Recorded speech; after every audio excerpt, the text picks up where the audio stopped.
Alors justement, on a parlé des surfaces, nous avons parlé des câbles. Maintenant, il va falloir mettre des racks de scène. Il faut bien avoir des entrées audio de l'autre côté de la scène. Les deux premiers racks disponibles sont les racks de scène modulaires. Alors, qui dit modulaire dit un poil plus cher, parce qu'effectivement, lorsque on peut rentrer et sortir des cartes, il y a des tiroirs, donc il y a de la mécanique, c'est toujours un petit peu plus onéreux. On est sur les produits haut de gamme avec le DL451 qui bénéficie de 3 slots, 3 emplacements. Et nous avons également le DL351 qui, lui, a 8 emplacements pour des cartes de 8 entrées ou 8 sorties. Alors, ne cherchez pas le moyen mémotechnique, moi je le cherche encore. Le 451, il y a 3 ports, et le 351, il y a 8 ports. Donc, c'est... Bon, voilà. Ce sont des racks, dans les deux cas, qui travaillent uniquement avec de la série Pro, puisqu'il fonctionne en 96 kHz uniquement. Donc là, c'est vraiment pour de la Pro 2, pour de la Pro 1, de la Pro 6, voilà. On est sur le rack modulaire haut de gamme. Pour économiser un petit peu, ils se sont dit comment on peut faire des économies d'échelle, c'est en faisant un rack qui ne soit pas modulaire. Donc là, effectivement, un rack non modulaire, c'est moins onéreux à construire. Et on a vu arriver le DL251, qui est un rack qui offre 48 entrées vers 16 sorties. On a le DL252, on en vend beaucoup moins, qui est un 16 entrées vers 48 sorties, c'est moins courant. Certaines radios qui ont besoin de bon nombre de départ pourraient être intéressées, mais principalement le DL251 est un rack qui standard, qui correspond parfaitement au kit le plus vendu, à savoir une Pro 2 avec un DL251 qui est le kit de base. On aura sur ce rack la possibilité d'avoir, c'est pas la possibilité, c'est on a une double alimentation et on a 3 liaisons AES 50 pour aller vers la console. Vous allez me dire pourquoi 3 câbles alors que c'est 24 canaux par câble, donc 2 suffisent. Le troisième, c'est la redondance. Si vraiment on veut sécuriser, on peut avoir un troisième câble qui pourra pallier à une défaillance d'un des deux autres en cas de problème, si un mauvais connecteur, quelqu'un qui marche sur le câble, enfin, ça peut arriver. Dernier point qui n'est pas des moindres, ce rack DL251 va pouvoir travailler soit en 96 kHz, soit en 48 kHz.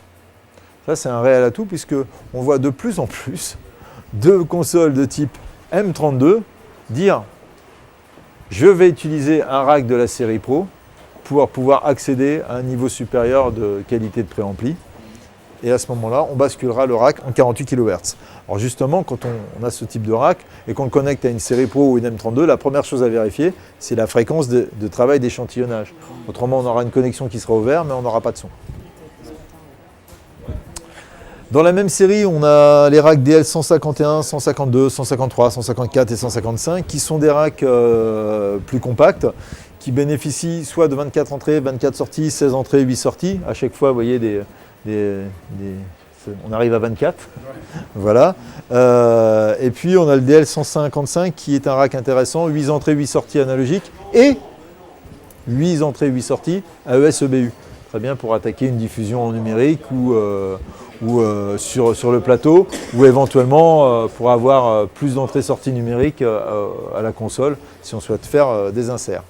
Là encore, ces racks de la série 150 peuvent travailler en 48 kHz ou en 96 kHz. Donc une polyvalence pour de la série Pro ou de la série M32. Donc là, les racks dont je vous ai parlé, ce sont des racks de scène. Alors, un rack de scène, à la base, il ne faut pas oublier ce que c'est. C'est quoi? C'est une XLR, je rentre mon signal dans le rack, je vais avoir un premier étage d'un gain analogique qui sera piloté de manière numérique par la console. Une fois qu'on a calé son gain, derrière on a un convertisseur analogique vers digital et ensuite on a un format numérique. En l'occurrence chez Midas la ES50, chez d'autres ça peut être le Dante, ça peut être du MADI, ça dépend du fabricant. Ce format numérique va alimenter les canaux de la console et bien souvent, enfin c'est pas bien souvent, c'est maintenant sur la plupart des consoles actuelles, on a un deuxième gain numérique Pour ne pas le confondre, on l'a appelé trim, comme ça c'est gain analogique et trim numérique, ce qui va permettre éventuellement, en mutualisant un signal numérique, de pouvoir le partager éventuellement avec deux consoles. Une fois qu'on a calé le gain sur la première, chacun va avoir son trim et va pouvoir faire son réglage, optimiser ses réglages sur chacune des entrées. Et tant que le gain ne sera pas retouché en amont, chacun sera indépendant. En revanche, si quelqu'un touche le gain, effectivement, il y aura une incidence sur les deux autres. Souvent, parfois, on parle de gain compensé ou de compensation de gain. C'est-à-dire que si je baisse le trim, ça va augmenter le gain et des choses comme ça. Et bien souvent, dans ce type de montage, il vaut mieux rester simple, avoir le gain, partager ensuite le numérique. Ça se fait de manière courante. On peut le faire avec deux consoles Midas, en partageant directement un câble AES en 50 entre les deux consoles, en mettant en revanche une en master, l'autre en slave, de façon à ce qu'en termes d'horloge, ça fonctionne, autrement ça ne marchera pas. Toujours bien surveiller ça. Ça permet de mutualiser la même source. Pour ça, on fait ça souvent avec un copain qu'on connaît qui fait la face ou les retours, avec qui on peut communiquer. Voilà, ça évite les accidents. En revanche, certains techniciens son ne connaissent pas forcément le technicien avec lequel ils vont travailler, ils sont un peu réticents et disent non, moi, même si tu me dis que la DI c'est un gain commun, même si la sortie d'un HF c'est un gain commun, regarde bien mes lèvres, je souhaite avoir un gain indépendant. Je ne veux pas partager mon gain. Bon. Donc là, Midas a apporté une solution depuis le départ. Cette solution depuis le départ, elle est avec le DL431 qui est le rack splitter qui équipait à l'époque les XL8. Alors là, d'un seul coup, ce n'est pas un rack de scène, c'est un rack splitter. Alors qu'est-ce que j'entends par un rack splitter? Au préalable, nous avions une XLR qui rentrait dans un préampli, une conversion, et après on mutualisait un gain numérique. En revanche, sur les rack splitter Midas, nous avons deux préamplis totalement indépendants. Chacun géré par une console, donc deux gains indépendants, deux convertisseurs, suivis de deux trims. Après, on peut encore mutualiser, faire ce qu'on veut derrière. Mais là, une XLR, et hop, on part vers deux consoles. Alors, le rack splitter le plus connu, aujourd'hui, c'est le DL231. C'est un rack qui a 24 entrées. Ces 24 entrées vont pouvoir aller vers A ou vers B. Donc vers 2 AES50, puisque 24 plus la redondance, donc deux câbles à chaque fois, ou un câble, ça dépend si on veut câbler la redondance ou pas. Console A, console B. L'avantage de cet appareil, c'est entre les deux consoles, on est vraiment, chacun a c'est asynchrone. On va vraiment pouvoir travailler avec deux consoles qui seront en master sur le DL231 et être indépendantes. En revanche, les 24 sorties qui équipent le DL231, on va choisir, est-ce que ces 24 sorties vont être exploitées par la console A ou la console B? C'est pas 16 et 8. Non, c'est les 24 sorties sont assignées au A ou au B.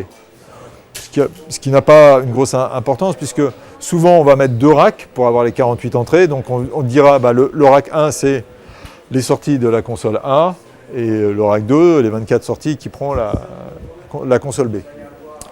Ce rack, le DL231, a lui aussi la particularité de travailler en 48 et en 96. Ce qui permet de dire, je prends un exemple typique avec deux consoles Pro 2, l'Élysée-Montmartre par exemple, avec deux Pro 2 du DL231, chacun a son gain et tout le monde travaille en 96 kHz. En revanche, j'accueille quelqu'un qui arrive avec sa M32 et son show intégralement fait sur la M32. J'ai un rack de type DL231. Je vais pouvoir dire, je travaille avec ma Pro 2, mais je mets sur le canal B une M32 et je bascule la sortie B en 48 kHz. Enfin, les préamplis B en 48 kHz. Donc je peux travailler avec deux fréquences différentes. Et ça, c'est un point qui est vraiment intéressant avec le rack splitter.